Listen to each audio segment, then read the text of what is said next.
Bonjour et bienvenue sur la chaîne, je suis contente de vous retrouver dans cette vidéo, celle qui sortira le 24, donc dimanche pour Noël bien entendu. Donc je vous souhaite déjà un très joyeux Noël, de très belles fêtes, j'espère que vous passerez un moment agréable avec vos proches ou autres. En tout cas, profitez bien et fêtez cela bien.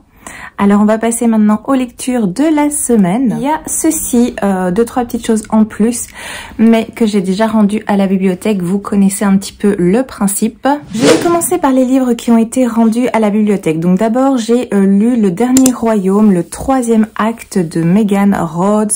Je vous mets la petite image à gauche ou à droite comme d'habitude. Je vous ai déjà parlé de cette série étant donné que c'est le 3e tome que je lis. C'est de la fantasy, pour la jeunesse, très accessible, assez simpliste, les personnages sont assez bateaux, l'intrigue est assez classique aussi, mais j'avoue que malgré tout ça se lit très bien et il y a quand même quelques petites surprises, les personnages évoluent de la bonne façon, il y a un peu plus de profondeur, il y a des rebondissements, des petites surprises, bref, franchement j'ai apprécié cette lecture, ce 3e tome.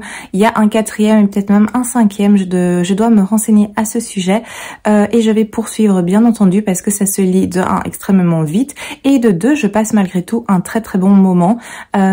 C'est pas prise de tête, c'est pas compliqué à comprendre, il y a de la magie, il y a des intrigues, il y a des personnages vraiment très méchants, je vais le dire d'une manière assez simple, et il y a des enjeux qui arrivent qui sont de plus en plus importants, donc c'est assez agréable. Donc il y a cette lecture là que j'ai terminé. Alors j'ai également lu des BD, donc la BD Soda que je vous avais montré la semaine passée de mon retour de bibliothèque, me semble-t-il. J'avais emprunté le 1er, le 2e et le 3e tome et je les ai relus et c'était vraiment très chouette. C'est une relecture pour ma part. Comme je vous l'ai expliqué la fois passée, c'est une collection, en tout cas une partie de collection que ma sœur a et du coup je les avais déjà lus quand j'étais plus jeune et j'ai adoré me replonger dans cette histoire qui est vraiment super agréable, qui nous parle d'un policier en fait qui cache à sa mère le fait qu'il est policier. Il lui fait croire qu'il est pasteur et du coup il y a plein de petits quiproquos et de petites difficultés évidemment qui interviennent. Il est sur des affaires dangereuses, comme sa maman n'a plus que lui, son papa est décédé, elle le surprotège, elle est venue habiter chez lui à New York si je me souviens bien et du coup il doit faire super attention à ce qu'il fait et il se fait passer pour un pasteur, ce qui est assez cocasse et j'ai passé un très bon moment. Ça se lit bien, ça se lit vite, c'est super agréable. Donc voilà pour ces petites BD. Alors j'ai également terminé celui-ci, une de mes lectures en cours de la semaine passée, c'est-à-dire White Smoke aux éditions Stardust, écrit par Tiffany D. Jackson. C'est un livre qui me tentait énormément, ça parlait de maisons hantées et effectivement c'est le cas. Donc ici c'est une histoire avec des secrets sur une maison. Donc on va suivre Marigold et sa famille qui va emménager à Cedarville pour un nouveau départ de manière globale. Je rentre pas dans les détails. Donc ils arrivent tous, la maman de Marigold, son frère et le nouveau compagnon de sa maman qui a lui-même une petite fille.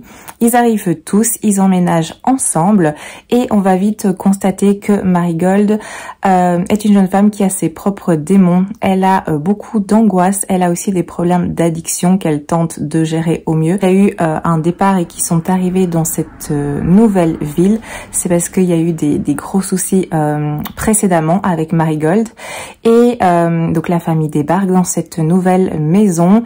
C'est une maison un peu spéciale parce qu'elle est fournie par le nouvel employeur de la maman de Marigold. C'est la fondation Sterling.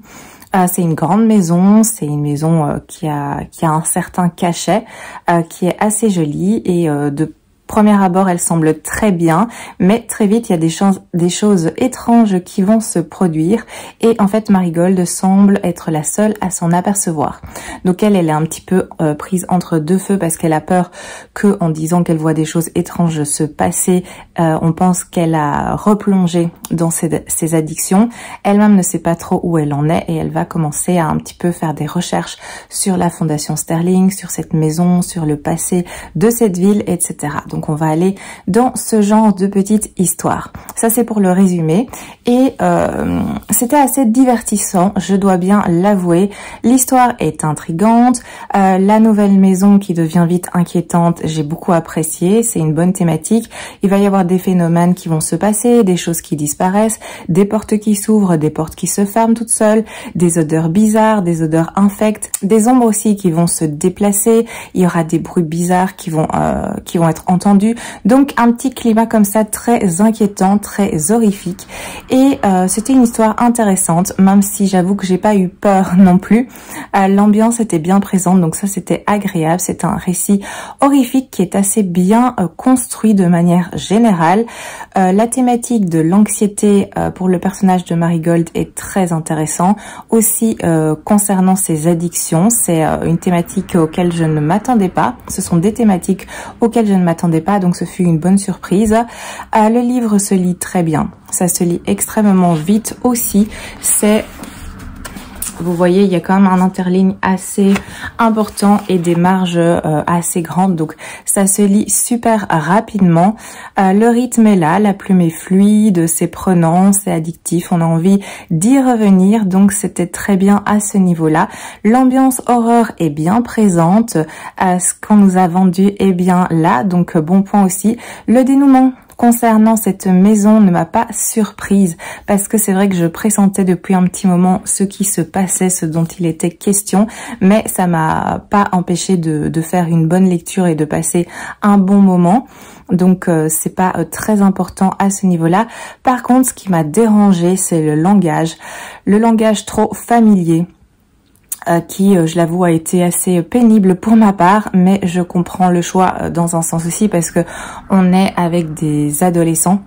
L'âge des personnages est assez jeune, donc le langage est adapté. Mais c'est vrai que moi, avoir des meufs à toutes les 2 lignes, ça m'a un petit peu agacée. Donc il y a des petits mots comme ça qui reviennent sans cesse, qui moi ne me plaisent pas spécialement. Mais sinon c'était une bonne lecture dans son ensemble et c'était assez divertissant. Alors j'ai également terminé celui-ci qui est La Malédiction de Highmoor aux éditions Casterman. C'est écrit par Erin A. Craig. C'était une de mes lectures en cours dont je vous avais déjà parlé un petit peu la fois passée si je me souviens bien. Alors dans cette histoire en fait on est dans une réécriture de conte et on se trouve au manoir de Highmoor qui est un grand bâtiment complètement isolé entouré par l'océan. Et dans ce manoir, vit le duc Thomas et ses filles. Il en a déjà perdu 4 sur 12 de ses filles. Leur maman est décédée. C'est un duc qui s'est remarié avec une nouvelle épouse et il est avec cette nouvelle épouse et plus que 8 de ses filles parce que les autres sont décédées. On arrive à un moment donné de l'histoire où la 4e fille vient de décéder dans des circonstances assez étranges et on apprend qu'il y a une rumeur qui court. Cette rumeur dit qu'apparemment les filles seraient maudites. Et on va suivre plus précisément une de ses filles qui s'appelle Anna Legg, qui elle ne croit pas du tout à cette malédiction et qui a un soupçon. Elle pense en fait que sa sœur, donc celle qui vient juste de décéder, qui s'appelle Eulalie, a été assassinée. Et tout à fait par hasard, elle va aussi découvrir une porte magique qui ouvre sur un royaume ensorcelant, fait de bals et de festivités, de musique et de danse. Et du coup, elle et ses sœurs vont s'y rendre pour danser toutes les nuits en cachette. Mais il y a cet aspect bal, mais Anna Legg ne va pas non plus se détourner de sa mission. Elle veut découvrir évidemment qui a tué sa sœur et comprendre aussi toute cette histoire de malédiction. Donc ça c'est pour l'histoire de manière générale et comme vous l'avez peut-être compris, nous sommes donc dans une revisite d'un conte des frères Grimm qui est Le bal des 12 princesses. C'était une histoire originale et vraiment surprenante, j'ai beaucoup apprécié. J'ai beaucoup plus apprécié que ce que je pensais même. Je pensais que ce serait une chouette lecture, divertissante et tout, mais en fait il y a même plus, ça a été une très très bonne surprise. C'est très très bien travaillé, mais c'est aussi très très sombre et j'ai beaucoup apprécié cet aspect. On est dans une ambiance de conte. Moi, c'est ce que je recherchais quand j'avais vu ce livre, donc ça m'a beaucoup plu, c'est très agréable. Comme je vous l'ai dit, l'intrigue est très surprenante. J'ai vraiment beaucoup aimé. Les filles du duc, eh bien, elles vivent dans la peur et le deuil constant à cause de cette soi-disant fameuse malédiction. Donc il y a une tension, il y a une peur, il y a une noirceur qui est vraiment très présente au fil des pages. Malgré cela, par contre, je ne me suis pas attachée à ces sœurs. Pourtant, comme je viens de le dire, il y a une tristesse qui pèse. Elles ont d'abord perdu leur mère, et puis elles ont déjà perdu 4 de leurs sœurs. Il y a une malédiction qui pèse, qui dit qu'elles vont toutes mourir les unes après les autres. Donc il y a cette crainte, il y a cette peur, il y a cette tristesse, il y a cette volonté de s'en sortir. Et malgré ça, j'ai pas vraiment eu d'attachement pour aucune d'elles, mais bon, ça m'a pas empêché d'apprécier cette lecture comme je vous l'ai dit. J'ai aimé suivre Annalek dans ses recherches. C'est un personnage que j'ai bien apprécié globalement, sans attachement particulier. Il y a beaucoup de mystères, il y a des secrets, il y a plein de rebondissements, il y a plein d'illusions et de faux semblants, il y a des cauchemars, il y a plein de choses super intéressantes dans cette lecture. Alors oui, il y a quelques longueurs, il faut bien le dire, il y a quelques facilités aussi, mais j'ai trouvé que c'était très bien fait dans son ensemble, donc je ne retiens pas ces petits soucis parce que globalement ça m'a vraiment beaucoup plu. Ce fut une très très belle surprise parce que je m'y attendais pas du tout. Donc je vous recommande cette lecture si vous recherchez une revisite de conte, d'un conte qui est peut-être un petit peu moins connu actuellement. C'était vraiment très chouette, la plume est agréable, c'est fluide, c'est des petits chapitres courts, donc on est emporté dans l'histoire et il y a vraiment plein de choses, plein d'événements, plein de surprises et de rebondissements. Donc c'était vraiment très agréable. Alors j'ai également lu celui-ci qui est Le Voleur de la série La Maison des Jeux, le 2e tome donc aux éditions Le Bélial et c'est écrit par Claire North.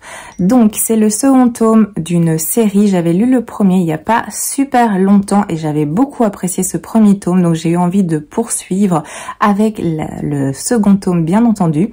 Donc dans ce tome-ci c'est complètement différent parce qu'on se retrouve à Bangkok en 1938 et on va suivre le personnage de Rémi Burke qui est un membre haut placé de la Haute Loge qu'on avait déjà vu, qu'on avait rencontré du coup dans le premier tome. Il va se réveiller dans une chambre d'hôtel après une nuit très arrosée. Il se souvient plus trop de ce qui s'est passé et il va en fait découvrir qu'il a accepté un défi, à savoir un jeu de cache-cache avec le personnage de Abik Lee.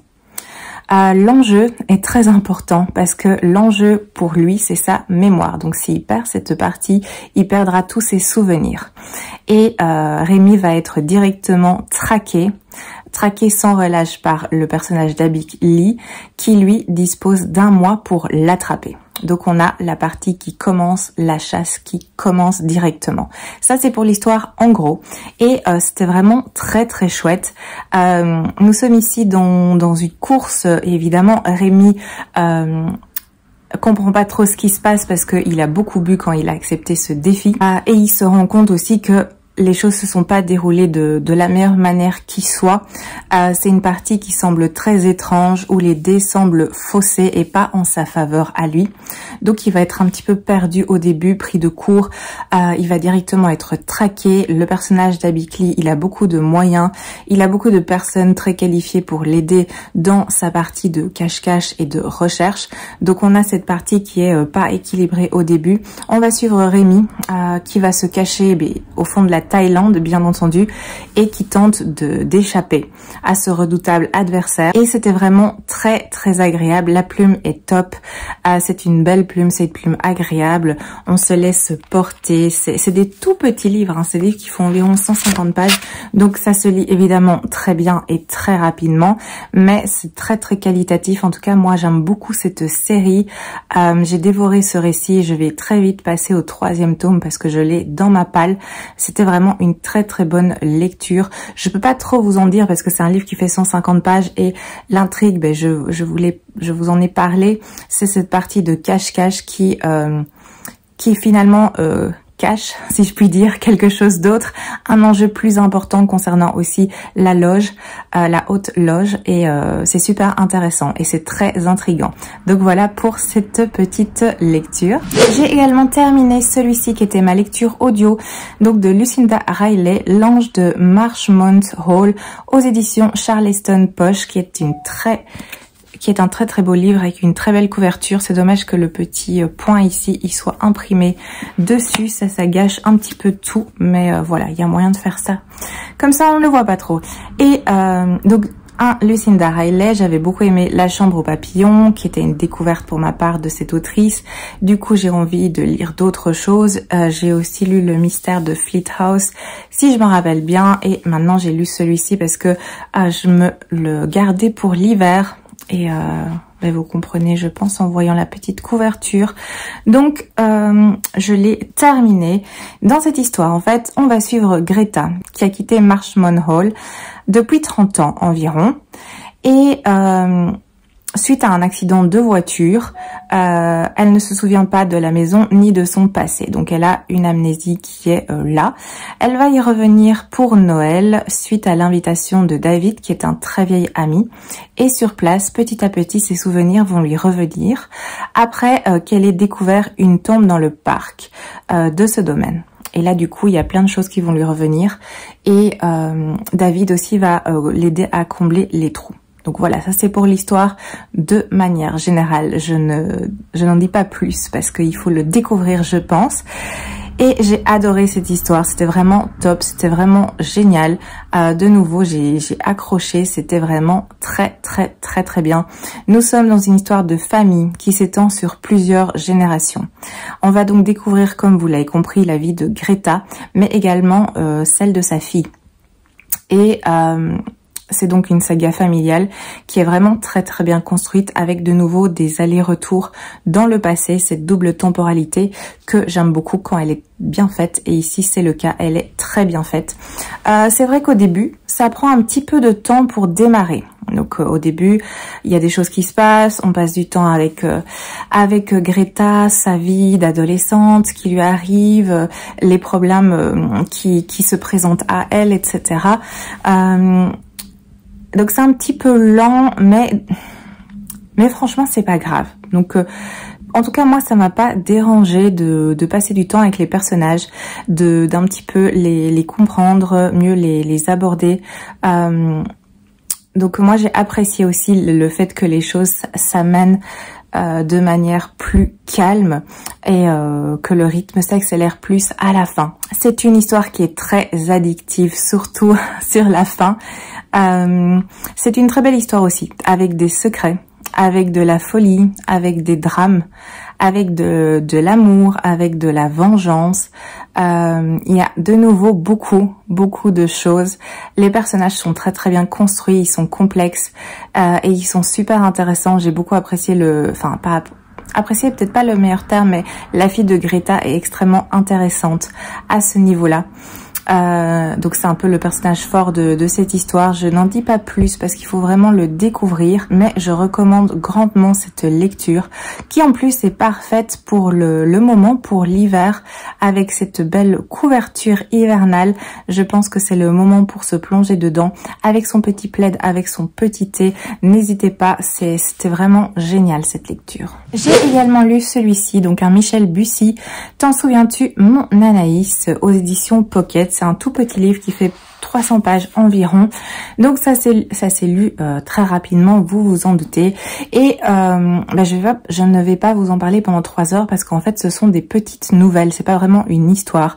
Il y a une histoire centrale, si je puis dire, qui fait un peu moins de 100 pages, ou 100 pages, donc il fait quand même 100 pages.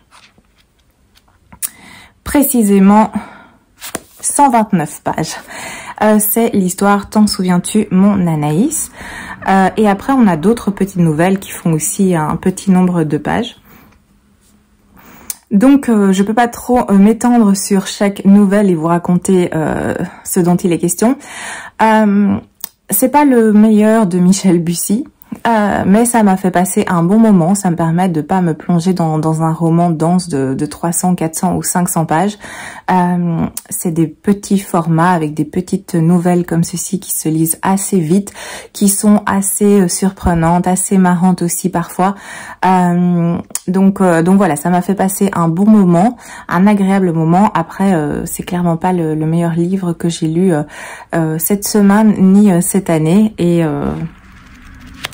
voilà, ça a fait son travail, c'était des petites nouvelles, donc sans plus, mais pas non plus désagréable à lire. Et enfin, j'ai lu celui-ci, le Christian Jacques de cette série Les enquêtes de l'inspecteur Higgins, à savoir le crime dans la vallée des rois, aux éditions XO Éditions. Ben oui. C'est juste là, mais je le cachais. XO Édition. J'avais déjà lu un tome de cette série. Je les lis absolument pas dans l'ordre. Celui-ci m'avait tenté quand je l'avais vu à la bibliothèque. Et étant donné que ça se passait ou que ça avait un rapport dans la vallée des rois, ça m'a beaucoup intéressée, bien évidemment.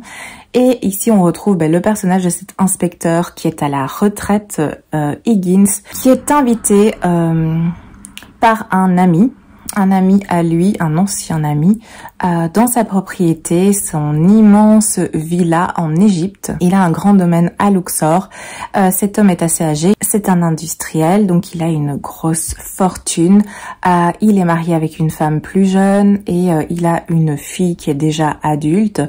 Et il le fait venir, l'inspecteur Higgins parce que apparemment il a un souci, en tout cas il soupçonne quelque chose. Il s'est rendu compte qu'il y a une machination très dangereuse qui est en route et il sollicite l'aide de l'inspecteur Higgins. Le problème, c'est que au moment où il veut lui expliquer le pourquoi du comment et pourquoi il l'a fait venir et pourquoi il a besoin de son aide, il est coupé dans son élan. Cette discussion est reportée au lendemain, mais malheureusement, le lendemain, on retrouve le corps de cet homme dans une tombe de la vallée des rois. Et du coup, l'inspecteur Higgins, à la demande de la veuve, et aussi par obligation personnelle, si je puis dire, en tout cas volonté personnelle, va mener l'enquête et découvrir qui a assassiné son ami, pourquoi, et quelle était cette machination effroyable dont il voulait discuter avec lui et dont il voulait son aide. Donc ça, c'est au niveau de l'intrigue de cette histoire et c'était sympa. C'est aussi un petit livre, il fait à peine plus de 200 pages, il fait moins de 210 pages, donc ça s'est lu extrêmement vite. Je l'ai lu en une après-midi. C'est des petits chapitres courts, c'est une histoire qui est assez prenante. La plume de Christian Jacques, sa grande qualité, c'est d'être fluide et addictive. Il y a un rythme qui est là, ça se lit très bien, ça se lit très vite. Ça tourne autour de l'Égypte, ça tourne autour de l'histoire égyptienne également, donc moi j'ai beaucoup apprécié. J'avoue que l'intrigue était quand même bien menée, je me suis doutée de rien, enfin j'avais quelques soupçons mais c'était pas ça du tout, donc ça a été une belle surprise au niveau du dénouement. Donc voilà, ça a fait son travail, je voulais lire une petite enquête sympathique et ce fut le cas, donc voilà pour celui-ci. Nous avons fait le tour donc de mes lectures faites cette semaine, j'en ai commencé d'autres et je suis toujours en cours dans certaines, donc je vais vous parler de ça. Je suis toujours dans Le Tueur de l'ombre de Claire Favant, j'avoue que j'ai pas beaucoup avancé, je suis toujours à une centaine de pages parce que j'ai mis l'accent sur les lectures que je vous ai présentées là maintenant, mais j'apprécie toujours autant, donc je vais le terminer, c'est juste qu'il prend un peu plus de temps que prévu, ça arrive. Pareil pour celui-ci, mais bon, ça c'est quand même une brique, j'ai avancé, je suis à 300 pages, donc ça veut dire que j'ai lu 33% environ, ou un petit peu moins, une trentaine de pourcents de cette brique que j'aime toujours autant, c'est vraiment chouette. Je pense que je vais un petit peu me pousser pour avancer parce que c'est vrai que comme je sais qu'il est énorme, si je me lance dans celui-ci, eh bien ça va me prendre quand même quelques heures, quelques jours et du coup si ça se trouve la semaine prochaine j'aurai que ce livre-là à vous présenter, ce qui est peut-être un peu peu. J'aime bien avoir plusieurs petites choses à vous présenter, donc ce qui fait que je mets moins l'accent sur celui-ci. Je lis un petit peu et j'avance dans d'autres lectures qui sont moins massives, mais je vais quand même essayer d'avancer un petit peu plus dans celui-là malgré tout. Je suis également dans cette lecture et je l'ai quasiment terminée, c'est Anne Perry, le spectacle de Noël aux éditions 10-18, c'est un emprunt bibliothèque, c'est un petit livre aussi qui fait moins de 200 pages, il fait 190 pages environ. Il me reste 60 pages à lire de cette lecture, donc je voudrais le terminer aujourd'hui, enfin je vais le terminer aujourd'hui. Désolée, je vois que la luminosité baisse un petit peu, mais on est en plein jour, mais on est en hiver aussi, donc j'espère que ça va pas trop vous déranger. Bon, j'ai allumé la lumière, j'espère que ce sera un petit peu mieux, histoire de voir la couverture des livres au moins. Donc il y a celui-ci qui est en cours. J'ai également commencé celui-ci qui est La Cité des Ténèbres de Léon Grock aux éditions Helios. J'ai lu presque une centaine de pages et pour l'instant j'aime beaucoup. C'est un livre qui m'intriguait quand je l'ai acheté et du coup je me suis décidée à le sortir et je suis très contente. Donc pour l'instant ça me plaît, on verra bien pour la suite. Je suis aussi toujours dans celui-ci, donc Les Contes Macabres de Edgar Allan Poe, le volume 1, illustré par Benjamin Lacombe. J'ai avancé, vous voyez je suis quasiment à la moitié en tenant compte du fait que la seconde partie, il y a, je vais retrouver, voilà, il y a tout un passage qui est consacré à sa vie, ses œuvres, qui fait tout ça en fait du livre. Donc au niveau des contes, j'ai quasiment terminé et je pense que je jetterai un petit œil aussi à sa vie et ses œuvres bien entendu. Oui, après il y a tout ce qui est notes et notices. Et puis à la fin il y a encore petite biographie et bibliographie. Donc voilà, je l'ai quasiment terminé. Pour l'instant, j'aime beaucoup. C'est très agréable à lire, surtout avec les illustrations qui sont de grande qualité. Évidemment, vous connaissez Benjamin Lacombe, je pense. Comme moi, j'aime beaucoup ce qu'il fait. Ça me permet de passer un très très bon moment. Donc je vais un petit peu l'avancer et je voudrais le terminer d'ici la semaine prochaine. Je me suis lancée dans une nouvelle lecture audio qui est celui-ci. Donc Pierre Fendre de Brice Tarvel aux éditions Les Moutons Électriques. J'ai écouté 54 pages pour l'instant et pour l'instant j'aime bien. Donc je vais continuer à écouter. Je sais pas quoi vous dire pour l'instant parce que c'est un monde qui est assez travaillé, donc je vais écouter un petit peu plus, écouter davantage pour vous en parler la semaine prochaine s'il sera terminé d'ici là, à voir si ce sera le cas ou non. Et dernière chose, je suis en lecture commune avec le challenge dont je vous ai parlé. Challenge qui a commencé en septembre et qui se terminera du coup l'année prochaine. Donc pour le mois de décembre, le livre qui a été choisi c'est selon la thématique romance et le livre sélectionné a été une romance de Noël. Donc je suis en train d'en lire une. Et c'est La vie est belle et drôle à la fois de Clarisse Sabart. Je lis sur ma liseuse. Je vous mettrai la petite photo parce que sur ma liseuse on voit pas très bien la couverture, n'est-ce pas?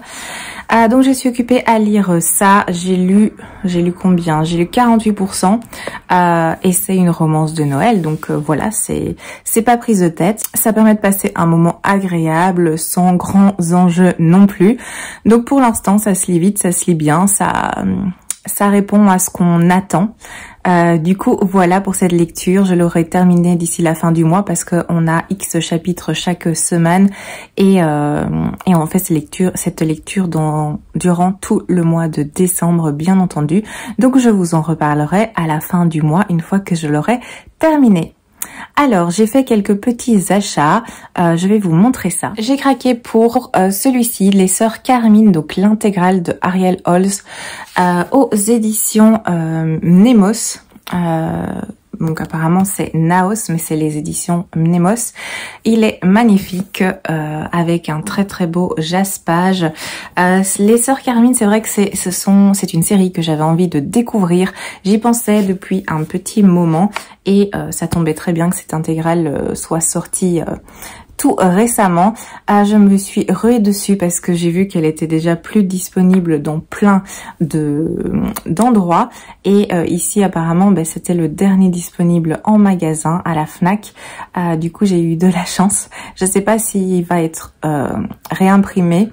En tout cas pour cette édition collector, je sais pas s'il y a des réimpressions prévues, mais en tout cas en Belgique il devient très difficile à trouver. Donc je suis ravie de l'avoir. Je le trouve magnifique et c'est une histoire que j'ai vraiment hâte de découvrir. Je me suis également pris dans un autre registre, celui-ci, La dernière nuit de Pompéi, donc un récit historique. C'est écrit par Gilbert Bordès aux éditions XO.